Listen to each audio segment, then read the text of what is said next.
আমাদের কোনো ব্যাখ্যা নাই, কারণ হচ্ছে এই প্রশ্নের উত্তর প্রশ্নটা তুলতেই পারবে না। না, কারণ হচ্ছে যে আমরা যে ওদের পিছিয়ে এত খরচ করতেছি, বিভিন্ন জায়গায় গিয়ে ওরা কিছুই করতে পারতেছে না। আজ পর্যন্ত আমরা একটা বই শিক্ষা আনতে পারছি?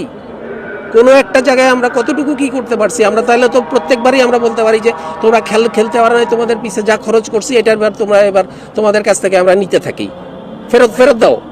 ওরা গিয়ে যদি কিছুই না করতে পারে, তাহলে ওদের পিছনে আমরা যে এত কোটি কোটি টাকা খরচ করতেছি, আমরা কি ওদের কাছ থেকে ওই টাকা ফেরত চাচ্ছি নাকি? অ্যাজিউম শব্দের অর্থ জানেন? অ্যাজিউমি। বাংলাদেশ ক্রিকেট বোর্ডের কোনো ক্ষতি হবে না, ক্রিকেটারদের ক্ষতি হবে।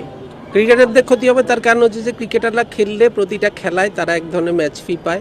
তারা এক ধরনের খেলায় যদি কেউ পার্টিসিপেট করে, যদি ম্যান অফ দ্য ম্যাচ হয় অথবা কোনো ধরনের বিশেষ যদি তাদের কোনো পারফরমেন্স থাকে, সেটার জন্য আইসিসি নিয়ম অনুযায়ী, ম্যাচের নিয়ম অনুযায়ী তারা যা পাওয়ার সেটা পাবে। ওটা হচ্ছে এক্স্যাক্টলি প্লেয়ারের পাওনা, সেটা এটার সাথে বোর্ডের কোনো সংশ্লিষ্টতা নাই।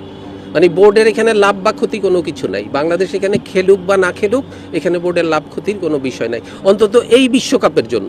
ওরা গিয়ে যদি কিছুই না করতে পারে, তাহলে ওদের পিছনে আমরা যে এত কোটি কোটি টাকা খরচ করতেছি, আমরা কি ওদের কাছ থেকে ওই টাকা ফেরত চাচ্ছি নাকি? চাচ্ছি? এই প্রশ্নের উত্তর দেন আমাকে। এখন ধরেন যে বোর্ডটাই যদি না থাকে, তাহলে ক্রিকেটাররা থাকবে কিনা? এই প্রশ্নের উত্তর দেন আমাকে। আপনারা তো একদিক থেকে চিন্তা করতেছেন, আমার এই হাতটা আছে, দুইটা হাত আছে, এই দুইটা হাত দিয়ে আমি অনেক কাজ করি।